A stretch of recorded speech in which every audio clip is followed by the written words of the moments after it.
Hello student, कल previous classes में हमने अकाउंट्स का जो है डिसोल्यूशन ऑफ पार्टनरशिप चैप्टर किया था, जिसमें हमने क्वेश्चन नंबर 4 को देखा था। और एक बार के लिए मैंने बोला था कि सिर्फ और सिर्फ हम जो है क्वेश्चन नंबर 4 में रियलाइजेशंस अकाउंट के साथ डील करते हैं। बाकी लेटर होना हम क्या करेंगे, सभी जितने भी अकाउंट हैं उन सब के साथ जो है डील करेंगे। तो आज जो है हम एक क्वेश्चन करते हैं डीके गोयल की बुक का, जो कि क्वेश्चन नंबर 5 है। कंप्लीट क्वेश्चंस करते हैं जिसमें जोन जोन से अकाउंट होंगे, कैसे डील करेंगे, वो जो है आज हम कंप्लीटली देखते हैं। तो चलिए स्टार्ट करते हैं क्वेश्चन नंबर 5।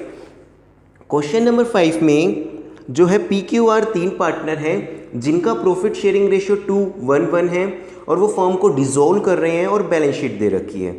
फिर उसने कुछ एडिशनल इन्फॉर्मेशन दे रखी है कि इन्वेस्टमेंट फर्नीचर इन्वेस्टमेंट पी ने ले लिया। क्या होता है, सम टाइम कोई हम असेट्स तो मतलब बेच तो फर्म बिजनेस तो बंद ही कर रहे हैं, तो हम ये सोचते हैं कि वो कहता है कि अच्छा ये फर्नीचर तो मैं मेरे घर पे ले जाऊंगा पार्टनर, लेकिन हम उसको फर्नीचर कोई भी चीज़ अगर पार्टनर लेता है तो उसको फ्री ऑफ कॉस्ट नहीं देंगे, हम उससे भी पैसे लेंगे। उससे कैसे लेंगे, उसका अकाउंट में कैसे ट्रीटमेंट करेंगे, ये अब हम देखेंगे। फिर इसने कह रखा है एक्सपेंसेस ऑन रियलाइजेशन अकाउंट, ये सारी एडिशनल इन्फॉर्मेशन दे रखी है। और क्वेश्चन कहता है prepare the necessary ledger account. अब इसने ये नहीं कहा कि आपको कौन कौन से अकाउंट्स बनाने हैं, इसने सिर्फ ये कहा prepare the necessary ledger account. तो नेसेसरी लेजर अकाउंट में कौन कौन होगा, मैंने आपको कहा था कि हम बेसिकली 4 अकाउंट बनाते हैं। कौन कौन से, असेट्स और लाइबिलिटी को बेचने के लिए रियलाइजेशन अकाउंट, आफ्टर दैट हम पेमेंट करते हैं पार्टनर लोन की, उसके बाद हम पेमेंट करते हैं पार्टनर कैपिटल की, और लास्ट में जो है हम अकाउंट बनाते हैं उस अकाउंट्स का नाम होता है बैंक अकाउंट। तो ये 4 अकाउंट जो है इस क्वेश्चंस में बनेंगे। क्या पार्टनर लोन अकाउंट, अगर पार्टनर ने लोन दे रखा है तो पार्टनर लोन अकाउंट बन जाएगा, अगर पार्टनर ने लोन नहीं दे रखा तो पार्टनर लोन नहीं बनेगा। इस क्वेश्चंस में 3 पार्टनर है PQR, ठीक है, और बैलेंस शीट में लाइबिलिटी साइड में जो है गिवन है वो है P का लोन। तो इसका मतलब इस क्वेश्चन में पार्टनर लोन है तो पार्टनर लोन अकाउंट भी इसमें बनेगा। तो चलिए अब हम इस क्वेश्चन को सोल्व करना शुरू करते हैं। तो कल जो है हमने सारे लॉजिक डील किए थे कि रियलाइजेशन अकाउंट में ऐसा क्यों होता है। अब हमें जो क्वेश्चन कैसे करना है उसको देखिए। आप बैलेंस शीट की लाइबिलिटी साइड स्टार्टिंग में एडिशनल इन्फॉर्मेशन हमें नहीं पढ़नी, या पढ़ भी ली तो कोई दिक्कत नहीं है। हमें बैलेंस शीट में जो चीज़ें हैं लाइबिलिटी साइड से स्टार्ट कर लीजिए, चाहे असेट साइड से स्टार्ट कर लीजिए, ठीक है। असेट साइड से मान लीजिए हम स्टार्ट करते हैं, तो असेट साइड में सबसे पहले बैंक बैलेंस है। देखना एक चीज़ और, स्टूडेंट इन चैप्टर में सबसे बड़ी गलती ये करते हैं, वो पहले सिर्फ रियलाइजेशन अकाउंट बनाते हैं, उसके बाद सिर्फ पार्टनर लोन, उसके बाद पार्टनर कैपिटल बैंक। अगर आप ऐसा करते हैं तो जो आपका टाइम लगने वाला टाइम है वो नॉर्मल क्वेश्चन सोल्व होने के टाइम से 4 गुना टाइम होगा, और एरर होने के चांसेस भी 4 गुना होंगे। तो इसलिए मेरी आप लोगों से रिक्वेस्ट है, जब इस तरीके का क्वेश्चन आए तो उसको कंप्लीटली सोल्व करो। आप रियलाइजेशन अकाउंट बनाओ, पार्टनर लोन, कैपिटल बैंक, ऐसा कोई इशू नहीं होता। मान लीजिए आपने नोटबुक में इस पेज पे रियलाइजेशन बनाया, पार्टनर लोन बनाया, रियलाइजेशन में इतना स्पेस बच गया, रियलाइजेशन अकाउंट इतने स्पेस में हो गया, नो इशू एट ऑल, कोई दिक्कत नहीं है। लेकिन अगर जब आप इस क्वेश्चन को एक साथ करते हैं तो आपका टाइम भी बहुत मिनिमाइज होता है, और एरर होने के चांसेस जो होते हैं वो भी ना के बराबर हो जाते हैं, मतलब चांस ही नहीं होते। तो इसलिए आपको करना क्या है, आपको पूरा क्वेश्चन एक साथ डील करना है, ना कि ऐसा करना है कि पहले रियलाइजेशन बनाए फिर पार्टनर लोन। बहुत टाइम लग जाएगा, सिर्फ 3 घंटे में 1 या 2 क्वेश्चन ही सोल्व हो पाएंगे, आपका बहुत पेपर छूट जाएगा। प्लीज़ ऐसी मिस्टेक मत करना, ठीक है। तो देखिए, जैसे जिस तरीके से मैं क्वेश्चन को डील कर रहा हूँ आपको भी सारे क्वेश्चन को उसी तरीके से डील करना है। इसने बैंक बैलेंस दे रखा है 30,000। बैंक बैलेंस क्या रियलाइजेशन अकाउंट में आएगा? नहीं, बैंक को थोड़ी ना बेचेंगे बैंक बैलेंस को। बैंक बैलेंस कहाँ आएगा? बैंक बैलेंस बैंक अकाउंट में आ जाएगा, टू बैलेंस BD, जो कि है 30,000। Okay fine. उसके बाद है स्टॉक, जितनी भी असेट्स हैं वो सारी बेचेंगे हम, इसलिए वो रियलाइजेशन अकाउंट्स के डेबिट साइड में लिख देंगे। क्यों डेबिट साइड में लिखा, ये लॉजिक हम प्रीवियस वीडियो में देख चुके हैं, इस पे ज़्यादा डिस्कस आज नहीं करेंगे। ये सारी असेट्स लिख देंगे टू स्टॉक, 150, टू डेटर 88। हम नेट डेटर को नहीं लिखेंगे कि सीधा 80 लिख दें, वो गलत हो जाएगा थोड़ा सा टेक्निकली, क्योंकि हमें देखो डेटर्स का अकाउंट भी क्लोज करना है एज वेल एज प्रोविजन का अकाउंट भी क्लोज करना है। तो डेटर जब हमने 88 लिखे तो यहाँ पे उसका अकाउंट क्लोज हो चुका, और जब हम प्रोविजन 8 लिखेंगे तो प्रोविजन का भी अकाउंट क्लोज हो जाएगा। इसलिए हमें दोनों अलग अलग से डील करने हैं। आप सीधा 80 लिख दोगे आपका आंसर तो आ जाएगा, क्योंकि 88 में से 8 गए तो 88 में से 8000 गए तो 80 ही आना है, लेकिन वो थोड़ा सा टेक्निकली गलत होगा, इसलिए आपको यहाँ पे अलग अलग ही लिखने हैं। By provision 8000, investment 40,000,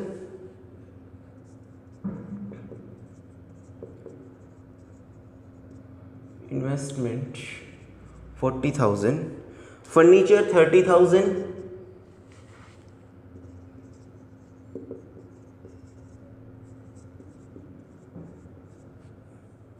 machinery 90,000।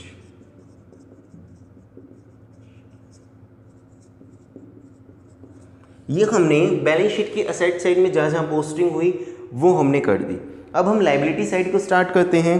Liability side में क्रेडिटर है 80,000,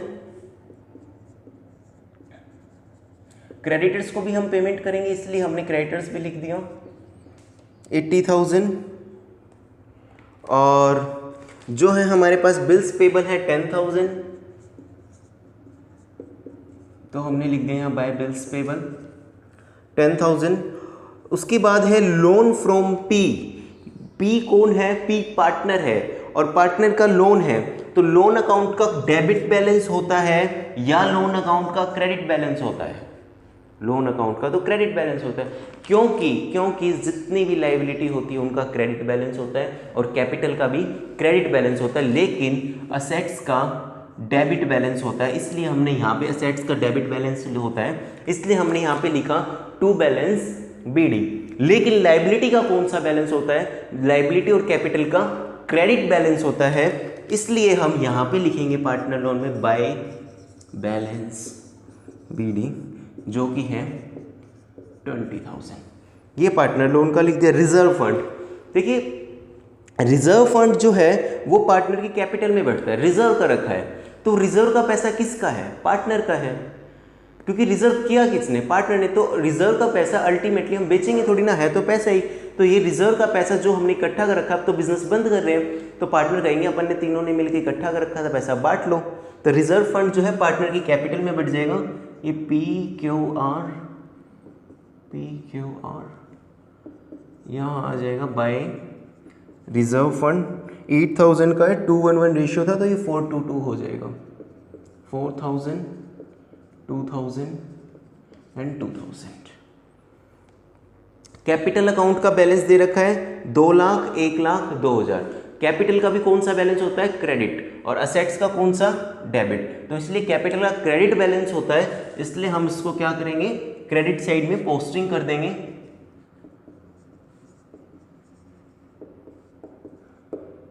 दो लाख, 1 लाख, 2,000, ये हमने कैपिटल का बैलेंस। अब हमने बैलेंस शीट में जो भी चीज़ें थी सारी पोस्टिंग हमने कर दी।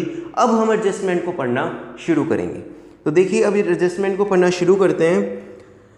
Following additional information is given, investment are taken over by P at book value. Investment की बुक वैल्यू कितनी थी? 40,000। ये इन्वेस्टमेंट ले किसने ली? इन्वेस्टमेंट ले ली बी ने। तो इन्वेस्टमेंट जब बी ने ले ली तो देखना इसको, अगर हम बेचते तो यहाँ क्या लिखते? हम बेचते तो लिखते बाय बैंक, लेकिन अब तो हमने बेची नहीं, पी को दे दी, तो क्या पी पैसे नहीं देगा? क्या पी पैसे नहीं देगा? नहीं, क्योंकि हमने कहा अगर हम किसी से पार्टनर से पैसे नहीं ले लेंगे तो क्या होगा? कुछ चीज़ें पी उठा ले जाएगा अपने घर पे, कुछ चीज़ें क्यों, कुछ आर, बाकी फिर हम क्रेडिटर्स की पेमेंट कैसे करेंगे? तो हम कोई भी पार्टनर है, कोई भी अगर वो चीज़ इनमें से लेगा जो हमारी असेट्स में से है, तो हम उसको वो असेट्स फ्री में नहीं देंगे, हम उससे कुछ पैसे चार्ज करेंगे। हम कहेंगे भाई मार्केट में ये 40 की बिकती, तू भी 40 दे दे। उसने बुक वैल्यू पे ले ली, इसका मतलब पी से हम कितने लेंगे? 40,000। क्यों लेंगे पार्टनर से? क्योंकि सिंपल सा लॉजिक है, मान लो अगर हम पार्टनर से पैसे नहीं लेंगे तो ये आपस में लड़ेंगे, वो कहेगा इन्वेस्टमेंट भी मैं लूँगा, डेटर भी, या ना भी लड़े, अगर आपस में उन्हें सेट्स बेच के पैसे ले लिए तो इन लाइबिलिटी को कौन पे करेगा? और हमने जब चैप्टर स्टार्ट किया था सब में पहले बताया था, सबसे पहले हम किसको पे करेंगे? आउटसाइडर लाइबिलिटी को, और यहाँ पे तो आपस में बांट ले तो वो गलत हो जाएगा। तो हम इसके में क्या ट्रीटमेंट करेंगे? हम कहेंगे कि अगर पी ने इन्वेस्टमेंट ली तो पी की कैपिटल में से पैसे काट लेंगे, पी से कैश नहीं मंगवाएंगे। क्यों? पी से कैश हमने इसलिए नहीं मंगवाया क्योंकि पी के देने भी तो हैं। मान लीजिए 2 पर्सन है, एक ए और एक बी। ए इसके मांग रहा है 1 लाख रुपए, मतलब बी मांग रहा है ए से 1 लाख, बी मांग रहा है ए के 30,000। तो ऐसे थोड़ी ना कि बी इसको पहले 1 लाख देगा, 30 राउंड ऑफ कर देंगे सीधा। ये कहेगा मैं तेरे, ए कहेगा मैं 1 लाख मांग रहा हूँ, बी कहेगा मैं तेरे 30,000 मांग रहा हूँ, ठीक है, तो बी कहेगा सीधा काट के 70 दे दो। ऐसे थोड़ी ना ये पहले 1 लाख लाएगा घर से, फिर वो 30 करेगा, फिर वो ऐसे नहीं, तो ये सीधा राउंड ऑफ कर देंगे। सेम इसी तरीके से हमने कहा क्योंकि पार्टनर्स के ऑलरेडी पैसे भी देने हैं जो कि किसके हैं? कैपिटल के हैं, रिजर्व के हैं, और जो भी चीज़ें हैं, प्रॉफिट लॉस जो भी हैं, तो इसलिए हम क्या कर रहे हैं एट प्रेजेंट अगर कोई पार्टनर असेट्स ले रहा है तो उसकी कैपिटल में से उसके पैसे काट लेंगे। तो अगर यहाँ पार्टनर ने इन्वेस्टमेंट ली तो हम यहाँ लिख देंगे बाय पी कैपिटल अकाउंट 40,000, क्योंकि उसने इन्वेस्टमेंट बुक वैल्यू पे ले ली। अगर पार्टनर को कुछ भी फ़ायदा मिलता है तो वो उसके अकाउंट में क्रेडिट होता है, ठीक है। और अगर पार्टनर को कोई भी नुकसान या हमें पार्टनर से पैसे लेने हैं तो वो पार्टनर्स के कैपिटल अकाउंट में कहाँ आ जाएगा? डेबिट में। तो यहाँ आएगा टू रियलाइजेशन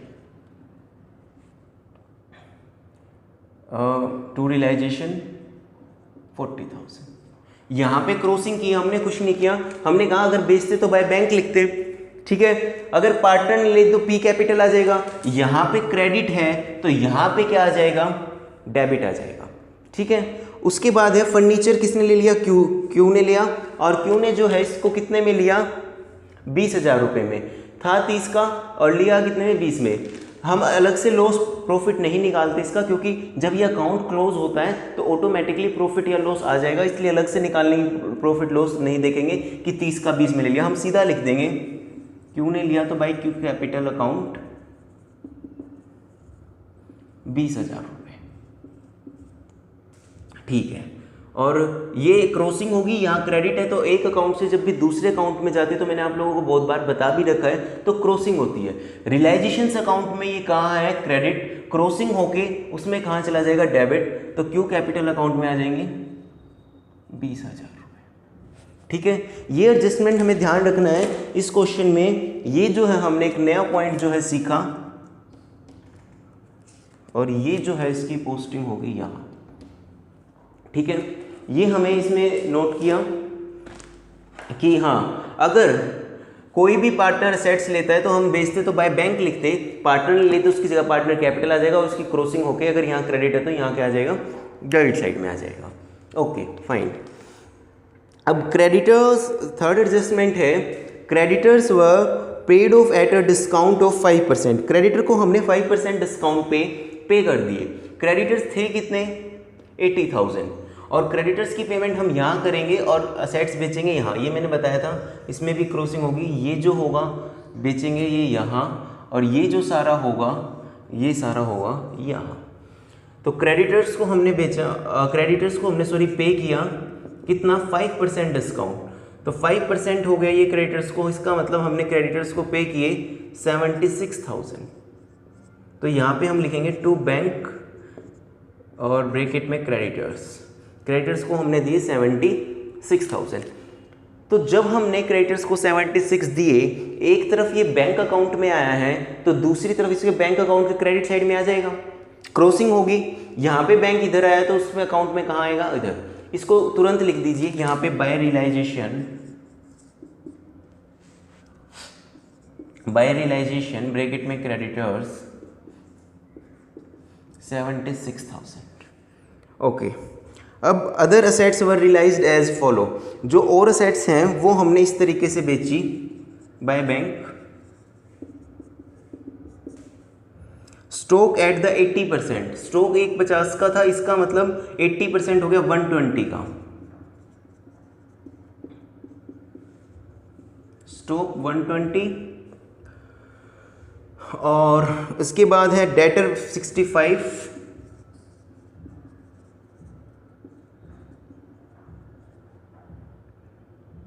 मशीनरी 30% लेस, तो मशीनरी जो है 30% लेस, इसका हो जाएगा 27, ये आ गई 63,000 की मशीनरी आ गई, ठीक है। और एक्सपेंसेस ऑन रियलाइजेशंस, ये कह रहा है जो मैं मतलब हमने जो ये बनाया अकाउंट, इसके कुछ खर्चे हुए या हमने असेट्स बेची, किसी को ब्रोकरेज हुआ, कुछ भी हमने एक्सपेंस किया, रियलाइजेशन के एक्सपेंस हुए 2000, तो टू बैंक रियलाइजेशन एक्सपेंस जो कि हैं 2000।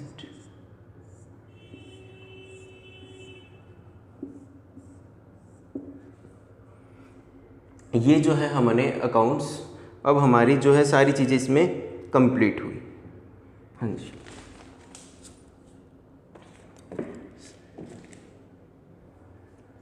तो असेट्स में जो है हमारी 5 असेट्स थी टोटल, पाँचों का हो गया, और इसका टोटल आ जाएगा 248, 60 80 और 60 240, हाँ 248, 2,48,000, ठीक है। लाइबिलिटी में देखो, लाइबिलिटी में हमें एक चीज़ ध्यान रखनी है, जो कि बहुत बड़ी गलती बच्चे यहाँ कर सकते हैं और हमारे इसमें मार्क्स करते हैं। क्रेडिटर्स थे और एक बिल्स पेबल थे, क्रेडिटर्स की हम पेमेंट कर चुके और बिल्स पेबल की नहीं, तो हमारी ये इसमें अजम्पशन रहती है, अगर बिल्स पेबल के बारे में कुछ भी मेंशन नहीं है, एडजस्टमेंट में नहीं, कुछ भी मेंशन नहीं है, तो कुछ भी मेंशन नहीं है, तो जो हमारी लाइबिलिटी है हम इसको पे करेंगे। तो यहाँ पे आ जाएगा टू बैंक बिल्स पेबल 10,086। तो ये पॉइंट ध्यान रखना है आप लोगों को, ये जो पॉइंट है, ये पॉइंट, इस पॉइंट पे आप साइड में लिख लीजिए, इफ नथिंग इज मेंशन, यहाँ पे थोड़ा स्पेस नहीं है, आप लिखना, if nothing is mentioned about liability payment, if nothing is mentioned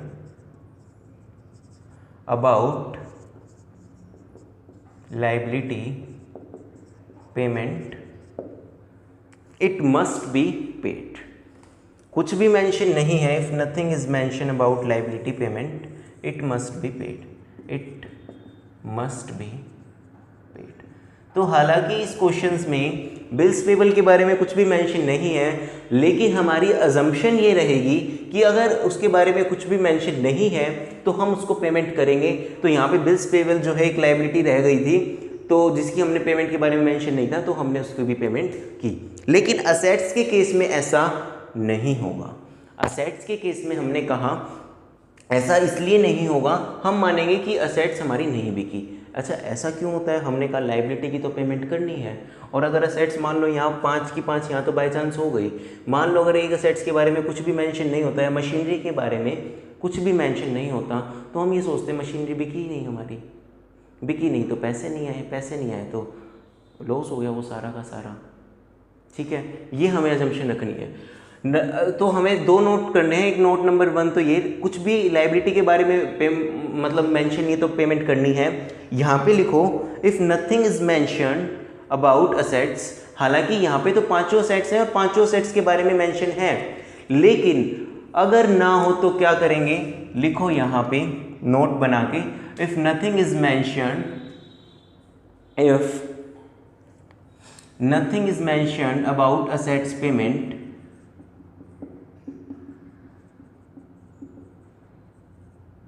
about assets payment, it is not sold। यह बेची नहीं जाएगी, इसको हम बेचेंगे नहीं। लाइबिलिटी तो वो पेमेंट करेंगे लेकिन असेट्स को नहीं। ऐसा क्यों होता है? +1 में एक कंसेप्ट आता था कंजर्वेटिज्म कंसेप्ट, कि जो भी नुकसान होगा हम उसके पहले से वो कर लेंगे, प्रॉफिट को उसको नहीं करेंगे, जो फ़ायदा होगा उसको इग्नोर कर देंगे। उसी कंसेप्ट के अकॉर्डिंग हमने ऐसा किया है, कुछ कंजर्वेटिज्म कंसेप्ट यहाँ लगाए। यहाँ पे तो इस क्वेश्चन में तो 5 असेट्स थी, 2 पार्टनर्स ने ले ली, 3 हो गई। लेकिन अगर बाय चांस इसने यहाँ एक असेट्स के बारे में कुछ भी मेंशन ना किया होता, मान लो मशीनरी के बारे में कुछ भी मेंशन नहीं किया होता, यहाँ पे तो इसने मेंशन कर दिया कि 30% less than the book value बेच दी। अगर कुछ भी मेंशन ना होता, ये एडजस्टमेंट ही नहीं होती मशीनरी की, तो हम यहाँ पे मशीनरी 63 नहीं लिखते, ना ही 90 लिखते, कुछ भी नहीं लिखते। हम सोचते मशीनरी बेची नहीं, वो हमारा सारा नुकसान हो गया। ठीक है, तो ये अब जो है हमारा जो है अकाउंट जो है हो गया यहाँ पे। अब इसमें इसका टोटल करेंगे 8, 80, 10 और ये जो है टोटल 248। तो इसका टोटल देखो, एक चीज़ और, पहले इसका टोटल करके कई बच्चे क्या करेंगे, सीधा यहाँ लिख देंगे। अब होगा क्या, यहाँ लिख दिया, इसका टोटल ज़्यादा आ गया, तो इसका टोटल ज़्यादा आ गया तो इस फिर बैलेंसिंग फिगर आएगा और टोटल तो ये आएगा, फिर इसका वाला टोटल माना जाएगा। इसलिए आप क्या करो, पहले आप दोनों साइड का टोटल कर लो और वो लिख लो साइड में एक जगह पे। ठीक है, तो ये है, हम इसका जो है टोटल करेंगे, इसका जो है टोटल आएगा 4,06,000, 4,06,000 हमने एक बार लिख लिया इसका टोटल। अब जो है हम इसका टोटल करेंगे। अच्छा, एक चीज़ और, हमने जब रियलाइजेशन एक्सपेंस पे किए और बिल्स पेबल को पे किया, तो यहाँ पे इसकी क्रॉसिंग हो जाएगी, ये बैंक अकाउंट में आएंगी by realisation bills payable 10,000, by realisation expense 2,000, by realisation expense 2,000। ये हो गया हमारा रियलाइजेशन एक्सपेंस 2,000। और हमने असेट्स कितने की बेची, 2,48,000 रुपये की। ये क्रेडिट साइड में इसमें क्रॉसिंग होकर डेबिट साइड में आ जाएगा। टू रियलाइजेशन ब्रैकेट में लिखना चाहे असेट्स रियलाइज्ड, जो हमने असेट्स बेची, असेट्स रियलाइज्ड 2,48,000 ये हो गया। और रियलाइजेशन, हाँ ठीक है, इसका टोटल आएगा 4,06,000 और इसका जो है टोटल आएगा 4 लाख, इस साइड का जो टोटल आएगा 4,86,000, 4,86,000, 4,86,000 और इस साइड का टोटल था 4,06,000। तो डेबिट साइड का टोटल ज़्यादा है, क्रेडिट साइड का हमारा कितना आया था टोटल 4,06,000 और डेबिट साइड का आया 4,86,000। इसका मतलब हमें 80,000 का नुकसान हो गया।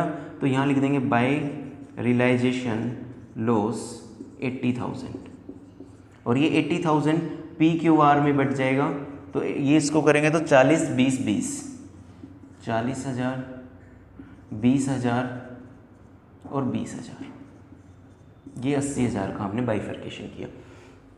ठीक है, तो ये रियलाइजेशन प्रॉफिट तो नहीं गई, इसको बाय रियलाइजेशन लॉस हुआ ये। ठीक है, तो realisation loss partner capital account के डेबिट में आ जाएगा। वैसे भी क्रॉसिंग होती है, ये क्रेडिट में इधर लिखा गया तो क्रॉसिंग होकर डेबिट में आ जाएगा। नहीं, प्रॉफिट से कैपिटल बढ़ती है तो प्रॉफिट क्रेडिट साइड में आता है और लॉस से उनकी कैपिटल घटती है। ठीक है, हम ये कहेंगे देने थे 2,04,000 लेकिन आप कुछ लॉस भी करे बैठे तो हम आपको कम देंगे। ठीक है, तो हमने यहाँ पे कहा टू रियलाइजेशन लॉस, रियलाइज 40, 20, 20।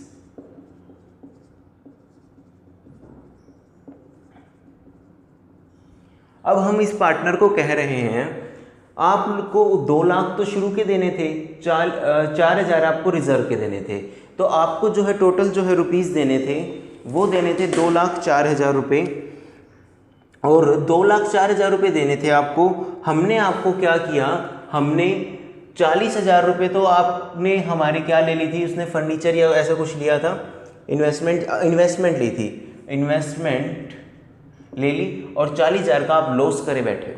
तो अब हम आपको सिर्फ और सिर्फ कितने पेमेंट, देखो सेम ये अकाउंट और अकाउंटों की तरह ही बना है, इसमें कोई खास फ़र्क नहीं है, लेकिन इसमें छोटा सा फ़र्क ये है कि अब यहाँ पे हम टू बैलेंस सीडी की बजाय हम यहाँ पे जो उसकी पेमेंट कर रहे हैं, तो जो उसकी पेमेंट कर रहे हैं यहाँ पे टू बैंक आ जाएगा, क्योंकि बैलेंस सीडी का मतलब अगले साल जाएगा और जब हम बिजनेस ही बंद कर रहे हैं तो अगले साल बैलेंस किस चीज़ का, अभी ख़त्म करो उसको, बैंक से पेमेंट करो इनकी। तो बैंक से जब इनकी पेमेंट करेंगे ये आ जाएगा 1,24,000, ये इसका टोटल आया 2,04,000। जब 2,04,000 में से 80,000 गए 1,24,000 आ गया, और इसका टोटल आया 1,02,000, और 1,02,000 में से जो है ये 40,000 गए, ये बच जाएगा 62,000, और इस साइड का टोटल आ रहा है 4,000, और इसका टोटल आ रहा है ज़्यादा आ रहा है, तो ये टोटल पहले लिखेंगे 20,000, ये हमने लिखा 2,4, 1,02,000, ये 20,000। तो हमने कहा आपके सिर्फ देखना, इसमें हम कह रहे हैं कि आपके सिर्फ देने कितने थे 4,000 रुपये, लेकिन फॉर्म को लेने कितने हैं 20,000 रुपये। वो कहेंगे आपको 2,000 रिजर्व के देने थे, 2,000 कैपिटल के। आर बात सुन, हमें फर्म कहेगी आर बात सुन, हमें तुझे सिर्फ जो है 4,000 रुपये देने थे, ठीक है, 4,000 हमें रुपये तुझे देने थे, और ये जो है लेने कितने आर से 20,000। कहेंगे जा जल्दी से घर से भाग के 16,000 रुपये उठाना, बाय बैंक 16,000। इन पार्टनर्स को तो हमने पेमेंट की है, हमने किसने, फर्म ने कहा आपने 2 लाख रुपए कैपिटल लगा रखी थी, 4,000 आपका रिजर्व फंड था, लेकिन फर्म कहेगी हमें भी आपसे कुछ लेने थे, हमें आपसे 80,000 लेने थे, तो फर्म कहेगी ओके फाइन, हम आपको 124 पे कर देते हैं। क्यू के केस में भी ऐसे क्यों कहेगी, फर्म कहेगी हमें 1 लाख देने थे, 2,000 देने थे, ये फर्म को देने हैं, जो क्रेडिट साइड में आए ये फर्म को देने हैं, फर्म को देने हैं, और ये जो है फर्म को लेने हैं, फर्म को लेने। फर्म कहेंगे हम आपके 1,02,000 मांग रहे हो, लेकिन 40,000 हमें भी आपसे लेने, तो फर्म कहेगी हम आपको काट के 62,000 रुपीज़ जो है दे देते हैं। आर के केस में हमने कहा फर्म बोली हम आपके 20 मांग रहे हैं, और आप सिर्फ हमारे कितने मांग रहे हो 4, तो जाओ जल्दी से एक काम करो यार, आप घर से भाग के 16,000 रुपये उठा के लाओ, ठीक है। तो ये इस तरीके से जो है ये कैपिटल अकाउंट। हालांकि हमने इस क्वेश्चन में छोटी सी मिस्टेक ये की, पहले पार्टनर लोन की पेमेंट करनी थी, उसके बाद कैपिटल करनी थी। चलो कोई दिक्कत नहीं है, पार्टनर्स लोन बस सीधा पेमेंट की टू बैंक 20,000, ये पार्टनर लोन क्लोज। अब पार्टनर लोन की हमने 20,000 की पेमेंट की, क्रॉसिंग होके किस साइड आ जाएगा, ये क्रेडिट साइड में, by P loan, partners loan account, या हम इसको ब्रैकेट में लिख दो पी लोन अकाउंट, तो ये आ जाएगा बाय पी लोन, 20,000 की हमने पेमेंट कर दी, ओके। कैपिटल में हमने कितनी पेमेंट करी, 1,24 और 1,62। फर्म कहेगी इसकी क्रॉसिंग होगी, यहाँ आ जाएगा बाय पी कैपिटल और बाय क्यू कैपिटल, 1,24,000 और जो है 62,000, ये इनकी क्रॉसिंग होके यहाँ आ गई। और 16,000 रुपये जो है क्यू लो लेके आया था, इसकी क्रॉसिंग होगी,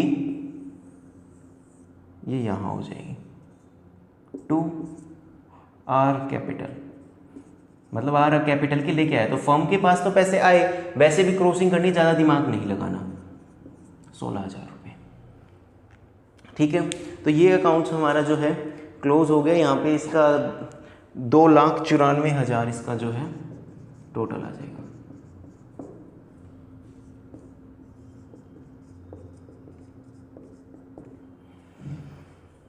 कैपिटल हो गया, realise creditors, BP realisation expense. तो ये हमने पूरा कंप्लीट क्वेश्चन देखा। अब देखना इस क्वेश्चंस में जो हमने कुछ नई चीज़ें देखी वो ये है, एक तो ये कि अगर हम असेट्स को बेचेंगे तो बाय बैंक लिख देंगे, लेकिन अगर असेट्स कोई पार्टनर ले लेता है तो हम बाय बैंक नहीं लिखेंगे, हम उस पार्टनर्स की कैपिटल का नाम लिख देंगे बाय पीज कैपिटल। फिर पी की कैपिटल में से पैसे काटेंगे, तो ये देखो सेम कलर की लगा रखी, तो इसमें समझ जाना पी की कैपिटल में से, और ये रियलाइजेशंस की कहा गया 40। सेम क्यू ने भी कोई असेट्स ली तो क्यू की कैपिटल में से पैसे काट लिए टू रियलाइजेशन 20,000। एक पॉइंट ये देखा हमने। सेकंड पॉइंट हमने ये देखा कि अगर लाइबिलिटी के बारे में कुछ भी मेंशन न हो तो लाइबिलिटी को क्या करना है, पेमेंट करनी है लाइबिलिटी को। इस पे हमने जो है ये वाला स्टिकर लगाया और ताकि पता चले, अच्छा ये एक पॉइंट हमने ये देखा, ठीक है। तो हमने एक पॉइंट ये देखा, अगर लाइबिलिटी के बारे में कुछ भी मेंशन न हो तो इट मीन्स कि लाइबिलिटी को क्या करना है, हमें पेमेंट करना है। एक पॉइंट ये देखा हमने, थर्ड पॉइंट, इस पे जो है पिंक कलर का स्टिकर लगा हुआ है जो, कि अगर असेट्स के बारे में कुछ भी मेंशन नहीं है तो उसको हम नहीं बेचेंगे, हम ये मान लेंगे वो असेट्स हमारी बिकी ही नहीं है। ठीक है, ये पॉइंट। फिर हमने देखा इसमें कि ये जो है लॉस आ गया, डेबिट साइड ज़्यादा आ रहा है तो लॉस डिस्ट्रीब्यूट हो गया, और लॉस जो है क्रॉस होके कहाँ आ जाएगा, ये इधर आ जाएगा, क्योंकि ये क्रेडिट है, क्रॉसिंग हुई तो ये रियलाइजेशन लॉस आ गया, ये 40-20-20 बट गया। उसके बाद जो है हमने पार्टनर से कहा कि आपको ये 24 देंगे, एक 62 देंगे, क्योंकि आप फर्म के ज़्यादा मांग रहे थे, क्रॉसिंग होके ये फर्म को देने पड़े। और हमने सी को कहा कि भाई सॉरी आर को कहा कि तू जो है घर से पैसे लेके आ, तेरे पहले 16,000 कम है, तो आर जो पैसे लेके आएगा तो ये फर्म के पास पैसे आ गए। वैसे भी सिंपल ध्यान रखना है यहाँ पे टू बैलेंस सीडी या बाय बैलेंस सीडी क्यों नहीं किया, क्योंकि जब हमने बिजनेस ही बंद कर दिया तो आप अगले साल बैलेंस क्या लेके जाओगे बॉस, ये तो गलत हो जाएगा। क्योंकि फर्म बंद कर रहे हो और आप कह रहे हो अगले साल बैलेंस, जब फर्म बंद कर रहे हो तो सबका हिसाब नक्की करना है। तो और क्वेश्चनों में पहले हम यहाँ टू बैलेंस सीडी या बाय बैलेंस सीडी कर देते थे, यहाँ पे ऐसा नहीं करेंगे, यहाँ पे उसकी जगह क्या करना है, टू बैंक और बाय बैंक, और फिर इसकी क्रॉसिंग होगी, और ये जो है हमारा क्वेश्चन कंप्लीट हुआ। अब आप लोगों को ये बताना है कि जो नेक्स्ट क्वेश्चंस करें हम वो कौन सा करें, आपको किस क्वेश्चंस में प्रॉब्लम आ रही है, फिर जो है हम नेक्स्ट वीडियो उसी क्वेश्चंस की बनाएंगे जिसमें आपको प्रॉब्लम आ रही है और उसको किस तरीके से कंप्लीट करेंगे। इस क्वेश्चंस में अगर कोई भी पॉइंट है, कोई भी डाउट है तो आप कमेंट करके पूछ सकते हैं, मैं आप लोगों को रिस्पॉन्स करूँगा। Thank you student.